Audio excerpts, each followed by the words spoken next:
ಮಹಾಭಾರತದ ಯುದ್ಧನ ಯಾರ್ಯಾರು ಎಷ್ಟೇ ದಿನದಲ್ಲಿ ಮುಗಿಸೋ ತಾಕತ್ ಇಟ್ಕೊಂಡಿದ್ರು ಅನ್ನೋದನ್ನ ತಿಳ್ಕೊಳ್ಳೋಣ ಬನ್ನಿ. ಭೀಮ ಕೇವಲ 28 ದಿನದಲ್ಲಿ ಮುಗಿಸ್ಬೋದಾಗಿತ್ತು, ಯಾಕಂದ್ರೆ ಅವ್ರ ಹತ್ರ ಸಾವಿರಾರು ಆನೆಗಳ ಶಕ್ತಿ ಇತ್ತು. ಅರ್ಜುನ 24 ದಿನದಲ್ಲಿ ಮುಗಿಸ್ತಾ ಇದ್ದ, ಯಾಕಂದ್ರೆ ಅವನ ಹತ್ರ ದೈವಿಕ ಶಸ್ತ್ರಗಳಿತ್ತು. ಪರಶುರಾಮನ ಶಿಷ್ಯನಾದ ಕಾರಣ ದ್ರೋಣಾಚಾರ್ಯರಿಗೆ ಕೇವಲ 22 ದಿನ ಸಾಕಾಗತ್ತೆ.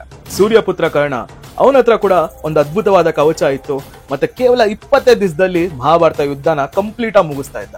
ಮತ್ತೆ ಹೇಳಿ ಕೇಳಿ ಅವನು ಕೂಡ ಪರಶುರಾಮರ ಶಿಷ್ಯ ಆಗಿದ್ದ. ಭೀಷ್ಮ ಪಿತಾಮಹ, ಇವ್ರಿಗೆ ಸ್ವಯಂ ಪ್ರೇರಿತ ಮರಣದ ಆಶೀರ್ವಾದ ಇತ್ತು, ಮತ್ತು ಇವರು ಕೇವಲ 16 ದಿವಸದಲ್ಲಿ ಮಹಾಭಾರತ ಯುದ್ಧನ ಮುಗಿಸ್ಬೋದಾಗಿತ್ತು.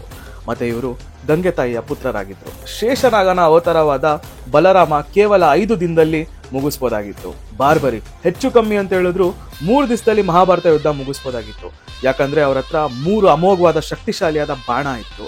ಆ ಬಾಣ ಆದಿಶಕ್ತಿ ವರವಾಗಿ ಕೊಟ್ಟಿದ್ರು ಅವ್ರಿಗೆ. ಪರಶುರಾಮ ಮಹಾದೇವನ ಶಿಷ್ಯ ಮತ್ತೆ ವಿಷ್ಣುವಿನ ಅವತಾರ, ಕೇವಲ 2 ನಿಮಿಷದಲ್ಲಿ ಯುದ್ಧ ಭೂಮಿನೇ ಖಾಲಿ ಮಾಡ್ಬಿಟ್ಟಿರೋರು. ಮತ್ತೆ ಆಂಜನೇಯ ಮಹಾದೇವನ ರುದ್ರ ಅವತಾರ, ಕೇವಲ 1 ನಿಮಿಷದಲ್ಲಿ ಮಹಾಭಾರತ ಯುದ್ಧನೇ ಮುಗಿದೋಗಿರೋದು.